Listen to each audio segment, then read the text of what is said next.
Hello, hello, hello, all my pre-K teachers. How are y'all doing today? I hope all is well with you. It's Camille Ellis here. And today I wanted to get into um, the importance of empowering your students. So this is super duper important because when you empowering your students' choice.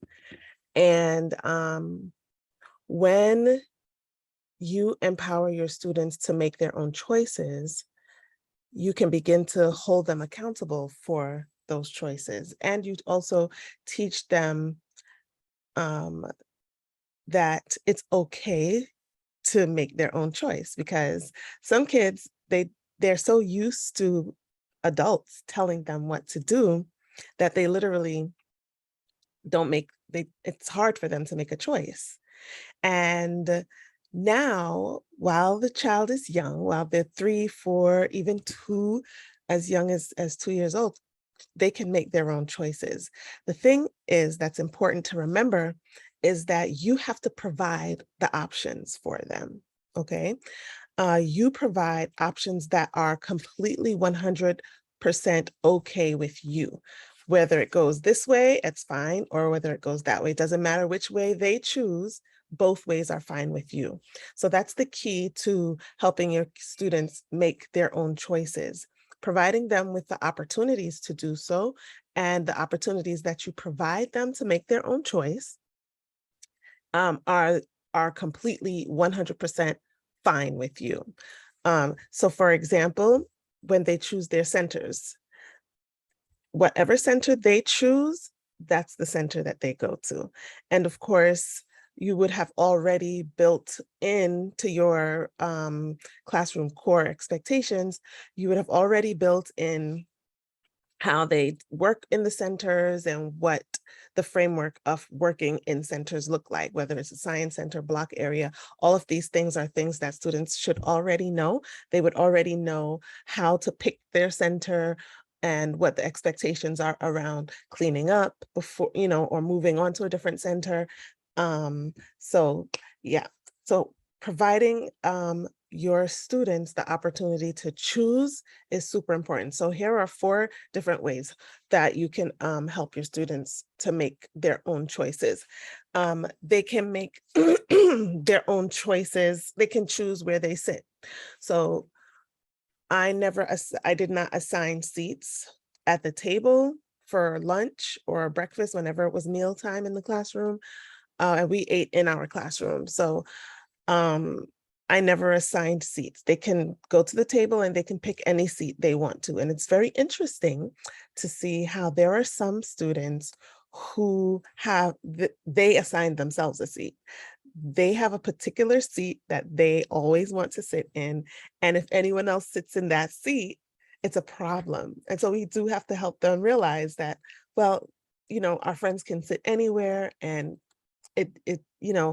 we know that they like to sit there and we understand that we acknowledge, how they're feeling about this, and we help them to understand that everyone has a choice and this is it's important for their friends to also be able to make their own choices and they can always make a different choice. So they're seating at the table for mealtime as well as they're sitting on the rug. I do not assign seats for my students on the rug. I feel like they can come and they can choose wherever they want to sit. The Now, keeping in mind that there's a framework for each thing, right? So I mentioned it in a previous video where there's a way that we sit on the rug, like our bodies are to ourselves, or and so there's like a framework of how we sit on the rug, but they can sit anywhere they want to sit, as well as at the table. Like there's a way that we sit at the table, but you can sit anywhere you want to sit. So it's like in the pre-K classroom, there is a give and a take. There are opportunities for free choice, and there are more structured things that are important to keep the organization and the framework of I don't want to say framework. I feel like I say that a lot, but I'm just saying like a structure then of how things are done in this environment, and it's important to have one. And I got my notes down here, so I'm looking at. And another way to another thing another way that your students, another thing that your students can choose, have free choices when to go to the bathroom. Like, just like you, there's not a designated time that all of our bodies say, oh, we got to go to the bathroom. No, so why should we do that to our students?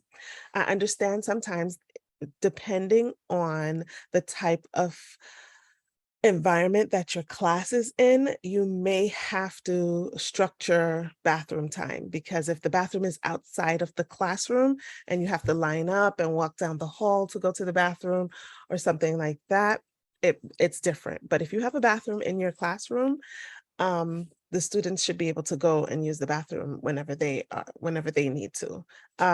What I had was, we had like a signal that the kids would do, whether it was to shake their finger like this or hold up some kind of hand signal to let us know that they had to use the bathroom. And whenever, if we were in the middle of story time or in the middle of something on the rug and I saw that signal, I'll just look at them and nod, and they'll get up and go ahead, just to let me know that that's where they're going.